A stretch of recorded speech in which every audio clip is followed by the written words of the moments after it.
महिलाओं को जो है दीवारों के ऊपर चलना पड़ रहा है। तार का करंट अपनी ओर इंसानों को खींच लेता है, लेकिन ये लोग इतने सालों से इतनी हाई वोल्टेज तार के नीचे वाले घर के अंदर रहते हैं, तो वो दिन दूर नहीं जब आर्य नगर सिर्फ एक नाम बन करके रह जाएगा। यहाँ पर लोगों का नाम और निशान नहीं मिलेगा। पावर तो उनको मिल गई है, लेकिन आज तक वो इस गाँव के अंदर नहीं आए। हमारे बच्चे सारे भूखे मन लग रहे हैं, सारे कमरे घर सारे खाली कर दिए, यहाँ से खाली करके गांव के अंदर जाने लग रहे हैं। सारे दरारें आ चुकी है जिसके घर के गिरने का डर बरकरार है। अभी भी उन्होंने अपने अपने घर खाली कर दिए और पास के अंदर ये ग्राउंड है जहाँ पर तंबू डाल करके रह रहे हैं। विधायक रणबीर गंगवा के किए हुए विकास के अंदर मैं खड़ी हूँ और विकास इस कदर मुझे लपेटे हुआ है कि भाई किसी स्विमिंग पूल के अंदर जाने की जरूरत नहीं पड़ रही है। तंबू में जैसे 3 दिन हो गए इनको तंबू में सारा खाना बना रहे हैं, यहीं रह रहे हैं, यहीं सो रहे हैं। कुछ एक परिवार तो अपना घर बार छोड़ के अपने रिश्तेदारी में शिफ्ट हो गए हैं जी। अपने अपने घर छोड़ करके अपने अपने घरों से बाहर निकल करके अपना सामान यहाँ पर एक तंबू के नीचे गाड़ करके लोग यहाँ पर आकर बैठ चुके हैं। खाना भी नहीं मिलता। इनकी तरफ देखा जाए, उनको उचित मुआवजा दिया जाए। क्या आपके विधायक ने आपके शहर का विकास करवाया है? नहीं करवाया तो आज आपको एक ऐसा विकास दिखाने वाली हूँ जिससे देख करके आपकी रूह कांप उठेगी। ये आप जो मेरे पीछे तार देख पा रहे, बता देते हैं कि बहुत ज़्यादा हाई वोल्टेज की तार है। और अगर आज मैं यहाँ पर रिपोर्टिंग कर रही हूँ तो आपको सिर्फ यही दिखाने के लिए कर रही हूँ कि इतनी ज़्यादा हाई वोल्टेज की तार के नीचे मैं सिर्फ 2 सेकंड के लिए खड़ी हुई हूँ, तब भी गाँव के लोग चिंतित है कि ये तार जो है, इस तार का करंट अपनी ओर इंसानों को खींच लेता है। लेकिन ये लोग इतने सालों से इतनी हाई वोल्टेज तार के नीचे वाले घर के अंदर रहते हैं। और ये जो एरिया आप लोग पीछे की तरफ देख पा रहे हैं, ये इस गांव का प्लेग्राउंड बनाया गया है, जो कि यहाँ पर अब स्विमिंग पूल के अंदर तब्दील हो चुका है। इसके अलावा इस साइड की तस्वीरें आपको दिखाना चाहेंगे कि बिजली विभाग बनाया गया है, जहाँ पर बड़े बड़े हाई वोल्टेज की तारें हैं, बड़े बड़े टावर्स लगे हुए हैं। हालांकि सिर्फ एक दीवार का फासला है पानी को उस पार जाने के लिए, लेकिन अगर ये पानी उस पार चल जाता है तो वो दिन दूर नहीं जब आर्य नगर सिर्फ एक नाम बन करके रह जाएगा। यहाँ पर लोगों का नाम और निशान नहीं मिलेगा, क्योंकि हालात इस गांव के ऐसे हो चुके हैं। ना तो यहाँ पर विधायक आते हैं। आपको बता देते हैं कि आर्य नगर गाँव जो है गंगवा हल्के के अंदर पड़ता है, जहाँ से रणबीर गंगवा विधायक है, डिप्टी स्पीकर विधानसभा के। इतनी बड़ी पावर तो उनको मिल गई है, लेकिन आज तक वो इस गांव के अंदर नहीं आए। ये तस्वीरें आपको दिखाना चाहेंगे किस तरीके की तस्वीरें हैं। बच्चे इस पानी के अंदर से आ रहे हैं, हाई वोल्टेज तार ऊपर लटक रही है। अगर नीचे की बात की जाए तो कहीं ना कहीं जो है नीचे धंसने का भी डर है। लेकिन क्या करें, गांव की हालात कुछ ऐसे हो गए हैं कि बारिश इस तरीके से हुई कि पूरा गांव जो है डूब गया है। निकासी कहीं पर भी नहीं हो पा रही है। चलिए आपको गांव के लोगों की तरफ लेकर के चलते और पूरे गांव की तस्वीरें दिखाती हूँ कि किस तरीके के गाँव के लोग जो है आज भी लगभग 3 दिन से भूखे अपना घर छोड़ करके तंबू के नीचे गुजारा कर रहे हैं। चलिए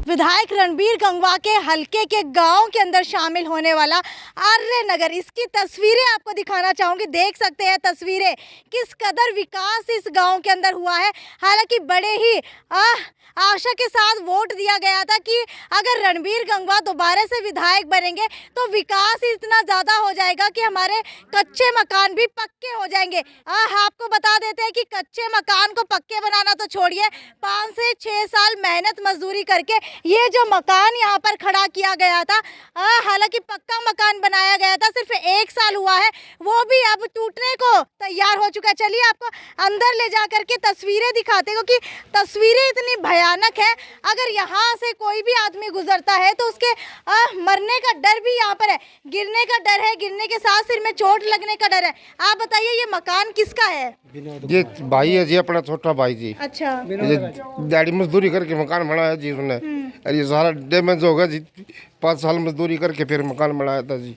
अच्छा, ये बताइए कि जब एक इंसान इतना समय कमाने के अंदर लगाता है, उसके बाद सोचता है मेरा 2 कमरे का मकान हो, और वो उस मकान की भी ऐसी हालत हो जाती है, तो मन के अंदर क्या आता है? क्या मतलब प्रशासन की गलती मानते हैं, या फिर विधायक के ऊपर गुस्सा आता है, या फिर किसके ऊपर गुस्सा आता है? ये तो जी देखो वोट दिए थे जी, विधायक को वोट दिए थे, वो भी उनको प्रयास होते हैं जी कोई चीज की। मामला तो जी हालत 4-5 दिन हो गए, किसी ने कोई संभाल को नहीं जी। हमारे बच्चे सारे भूखे मन लग रहे हैं, सारे कमरे घर सारे खाली कर दिए, यहाँ से खाली करके गांव के अंदर जाने लग रहे जी सारे। ठीक है, आपको बता देते हैं जिसके घर के अंदर दरारें आ चुकी है, जिसके घर के गिरने का डर बरकरार है अभी भी, उन्होंने अपने अपने घर खाली कर दिए, और पास के अंदर ये ग्राउंड है जहाँ पर तंबू डाल करके रह रहे हैं। चलिए आपको तंबू की तरफ भी लेकर के चलते हैं कि आखिरकार यहाँ के लोग भूखे प्यासे 3 दिन से कैसे रह रहे हैं, और विधायक साहब अपने घर के अंदर बैठे हैं, अभी तक आर्य नगर का हाल तक जानने नहीं आए हैं।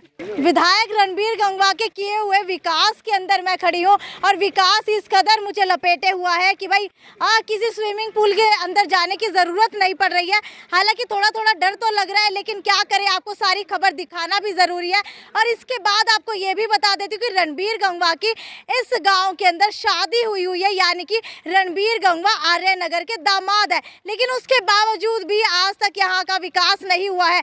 आप मुझे ये बताइए कि रणबीर गंगवा की शादी लगभग कितने साल पहले इस गांव के अंदर हुई थी? यहाँ जी कम से कम 30-35 साल हो गई, 30-35 साल से रिश्तेदारी में है जी यहाँ पे। हाँ जी ठीक है, रिश्तेदारी में थे, तभी आप लोगों को उम्मीदें थी कि विधायक बन जाते हैं तो विकास करवाएंगे। हाँ जी, हाँ 40 साल हो गए शादी हुई ना। अच्छा, कि कुछ भी नहीं कराया, हाँ। और मकान गया गिरी जी हमारा खुद का होता तो देखो सारी चीज की सहूलियत मिलती जी। हम तो अपना सोच के, हमारा ये रिश्तेदार सोच के इसको वोट दिए थे जी। ये देखिए, अब स्विमिंग पूल बना करके किश्तियाँ तो दूर की बात है, लोग कितनी दूर दूर से आ रहे हैं यहाँ पर। हालांकि अगर इनको चोट लग जाती है, अगर ये कहीं ना कहीं गिर जाती है, तो इसकी जिम्मेदारी आखिरकार लेगा कौन? क्योंकि पुरुष अपने आप को संभाल लेते हैं, लेकिन महिलाएं किस तरीके से आएंगी? विकास होगा, लेकिन विकास नहीं हुआ है। चलिए आपको एक बार टेंट की तरफ लेकर के चलते हैं और वहाँ पर भी दिखाते हैं, लेकिन उससे पहले आपको दिखा दूँ, ये देखिए महिलाओं को जो है दीवारों के ऊपर चलना पड़ रहा है। मैम ये है कि हमारे गांव में पानी की निकासी नहीं है। गांव में एक जोड़ है और पूरे गांव का पानी उसी जोड़ में आता है, और गांव की आबादी बहुत ज़्यादा हो चुकी है। तो हम प्रशासन से अपील करते हैं कि गांव में सीवरेज की व्यवस्था की जाए, जिससे पूरे गांव की पानी की निकासी हो जाए। अब जोड़ फुल हो चुके हैं, जोड़ ओवरफ्लो होने के कारण फिर गाँव के मैदान में पानी आ गया, स्कूल में, हॉस्पिटल में, वाटर सप्लाई में और बिजली बोर्ड में, चारों तरफ से पानी आके जो 100 गज की बस्ती है, इस बस्ती के अंदर पूरी पानी से जलगम हो चुकी है। और यहाँ पूरी बस्ती में गरीब तबके के इंसान रहते हैं, दिहाड़ी मजदूरी करके क्या इन्होंने। लगता है कि कुछ समय के बाद यहाँ पर मोटरसाइकिल साइकिल छोड़िए बोट लानी पड़ेगी? हाँ, ये बोट वाला हाल हो रहा है जी फिलहाल तो ऐसे, क्योंकि घुटने तक पानी आ चुका है। और जो यहाँ मकान बने हुए हैं जितने भी, सभी में दरार आ चुकी है, अंदर कोई है नहीं मकान के। इन्होंने तंबू तान के यहाँ बैठे हैं, 2 दिन से गुजारा कर रहे हैं अपना जो भी कुछ है। चलिए को आपको लेकर के चलते हैं, एक बार दिखाते हैं तस्वीरें। पानी के अंदर तो चल रही हूँ, लेकिन डर बहुत ज़्यादा लग रहा है कहीं कुछ काट ना जाए, लेकिन उससे भी ज़्यादा डर लग रहा है यहाँ पर ये खंबे देख करके, क्योंकि हाई वोल्टेज तारे जो है यहाँ पर है, और अगर इनमें से कोई तार टूट करके इन पानी के अंदर गिर जाती है तो कहीं ना कहीं करंट लगने का खतरा जो है बरकरार है। हालांकि देखिए बहुत ज़्यादा मुश्किलात हो रही है इसके अंदर चलने में, क्योंकि पैर धंस रहे हैं, मिट्टी बहुत ज़्यादा है।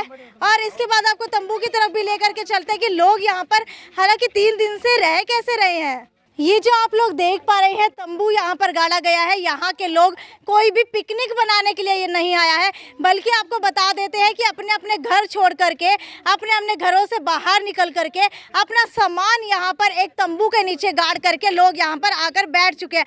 आप मुझे ये बताइए कि तंबू के नीचे कितने दिन से रह रहे हैं और अब तक किस किस से गुहार लगा चुके हैं मदद की, लेकिन कौन कौन नहीं पहुँचा है? तंबू में जैसे 3 दिन हो गए इनको तंबू में ही सारा खाना बना रहे हैं, यहीं रह रहे हैं, यहीं सो रहे हैं। कुछ एक परिवार तो अपना घर बार छोड़ के अपने रिश्तेदारी में शिफ्ट हो गए हैं जी।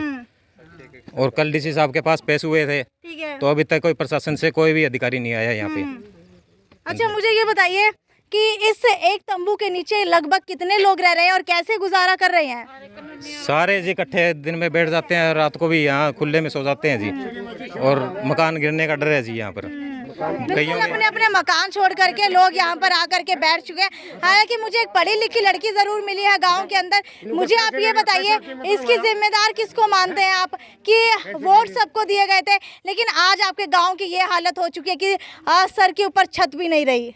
सबसे पहले सभी को नमस्कार। और मैं ये कहना चाहूँगी कि सदियों से ही गरीब समाज का जो एक पूंजीपति वर्ग है या जो कोई भी हो, वो सदैव दोषी रहा है। अब देखने को देखें कि बारिश का पानी तो आ ही रहा है, साथ में हमारे खेल का मैदान है, इसमें लगभग 5-5 फुट का पानी चढ़ा हुआ है, ये पानी भी इधर ही आ रहा है। साथ में ये हमारे बिजली बोर्ड का डिपार्टमेंट लगता है, इसका पानी भी इधर आ रहा है। साथ में हमारे ये खेत लगते हैं, खेत का पानी भी इधर आ रहा है। क्योंकि ये गरीब लोग हैं। यहाँ पर अगर आप सर्वे करोगे या पता करोगे, जो 100 गज के प्लाट अलॉट हुए थे महात्मा गांधी आवास योजना के तहत, वो सभी यहाँ पर है। सभी के सभी बीपीएल परिवार हैं। एक गरीब आदमी को एक नानघर बनाने के लिए, उसके लिए वो अपनी पूरी जिंदगी निकाल देता है। लेकिन इन्होंने, आप देखोगे तो एक एक कमरा इन्होंने बड़ी मेहनत के साथ बनाया है। और गांव से ये बड़ी जो दुर्भर जिंदगी थी उसको छोड़ के यहाँ पर रहने के लिए आए थे ये। लेकिन अब ये प्रकृति की मार कहें या किसकी मार करें, चलो प्रकृति ने तो देखो इनके साथ जो कर दिया। अब हम शासन प्रशासन से ये चाहते हैं कि इनको उचित मुआवजा दिया जाए, क्योंकि सभी के मकानों में तरेड़ है, सभी के मकान गिरने वाले हैं। और इन्हीं की हालात नहीं, साथ में एक कुंजा कॉलोनी और भी लगती है, उसके अंदर भी मैं अभी वहीं से आ रही हूँ, उनके मकान भी बिल्कुल गिरने वाले हैं। जो ड्रेन का पानी जो टूटा हुआ था वो खेतों में आ गया, खेतों वाला पानी उस कॉलोनी के अंदर आ रहा है। और पीछे से मकान बिल्कुल तरेड़ खा चुकी है और कभी भी किसी टाइम भी गिर सकते हैं। अगर आप देखोगे इन मकानों के ऊपर से बिजली की तार भी जा रही है। अब नीचे पानी, ऊपर बिजली की तार, इनको किसी भी टाइम बड़ी अनहोनी होने की घटना घट सकती है। सभी मकानों के ऊपर से केवल 5 इंच की ऊंचाई पर वो बिजली की तार है। तो हमने कल सभी ये जो कॉलोनी वासी हैं, हम डीसी मैम से मिले थे। उन्होंने लगभग 6-7 बजे हमें टाइम दिया था, हम लगभग 2 बजे वहाँ पहुँचे थे। उसके बाद में उन्होंने वीडियो साहब को मार्क किया था कि वीडियो साहब आएंगे, देखेंगे। लेकिन अभी तक कॉलोनी वासी बता रहे हैं कि यहाँ पर कोई नहीं पहुँचा है। हम आगे भी अगर इनकी कार्रवाई नहीं होती है, इनको उचित मुआवजा नहीं मिलता है, तो हम सीएम साहब से भी लेटर भेजेंगे यहाँ से, और आयोग में भी हम जाएंगे। क्योंकि मैं भी एक गरीब परिवार से हूँ और अच्छी तरीके से एक गरीबी के हालात को जानती हूँ। तो हम सभी गरीब समाज से ही हैं और मैं सदैव इनके साथ ही खड़ी रहूँगी। और जब तक हमें उचित मुआवजा नहीं मिलता है, क्योंकि खेतों वालों को जिनके पास अच्छी ज़मीन है उनके लिए सरकार ने तुरंत मुआवजे का प्रावधान कर दिया, लेकिन इन गरीब समाज के लोगों के लिए अभी तक कुछ नहीं किया है। अच्छा आप बताइए, क्या गरीब होना अभिशाप है?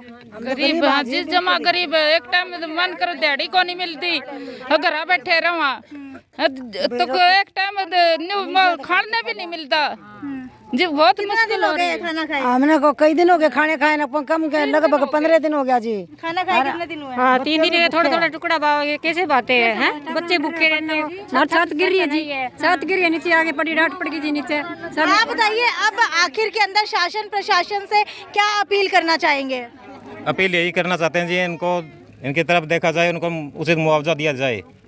हाँ जी ठीक है, बिल्कुल। देखिए, उचित मुआवजे की मांग आ रही है, नगर के वासी कर रहे हैं, क्योंकि घर से छत छिन चुकी है और 3 से 4 दिन हो चुके हैं भूखे बैठे हुए इन मासूम बच्चों की तस्वीरें आप लोग देखेंगे। तो घर में पानी जा रहा है जी, घर में भीतर सारा पानी हो रहा है। कड़ बना खाना पड़ोसी घर जा रहे होना रे, जुआन छोरी कड़ बड़ा हालत देख रहा हूँ आप इनकी हालत। प्रेगनेंट है, घर पर तकलीफ बहुत है जी। बिल्कुल, तकलीफ इतनी ज्यादा है, कहीं ना कहीं लगता है कि गरीबी अभिशाप बन चुकी है, क्योंकि इन लोगों की सुनने वाला कोई भी नहीं है। ना तो यहाँ पर विधायक पहुँचते हैं, ना ही यहाँ पर जो है सरपंच इनके पहुँच पा रहे हैं। हालांकि आगे भी आपको इसी तरीके से तस्वीरें दिखाते रहेंगे, लेकिन आप क्या मानते हैं कि खुद रणबीर गंगवा इस गांव के दामाद हो करके इस गांव में नहीं आते हैं, सिर्फ रिश्तेदारी के अंदर आकर के चले जाते हैं, तो क्या इस गांव के वोट का उनको कोई भी वैल्यू नहीं है? आपकी क्या राय है, मुझे नीचे कमेंट सेक्शन के अंदर लिख करके बताइए। और ये भी बताइएगा कि रणबीर गंगवा ने जो इतना अच्छा विकास करवाया है, पूरे गाँव की सड़कों को स्विमिंग पूल बना दिया है, इससे भी आप कितनी संतुष्टि रखते हैं? खैर, ज़्यादा से ज़्यादा शेयर करते रहिए। और आपके गाँव का क्या हाल हो चुका है, कितनी फसलें नष्ट हो चुकी है, कितने घर बर्बाद हो चुके हैं, ये मुझे नीचे कमेंट सेक्शन के अंदर लिख करके बताइए। ये थी साक्षी सोनी की report, city big news bureau Hisar.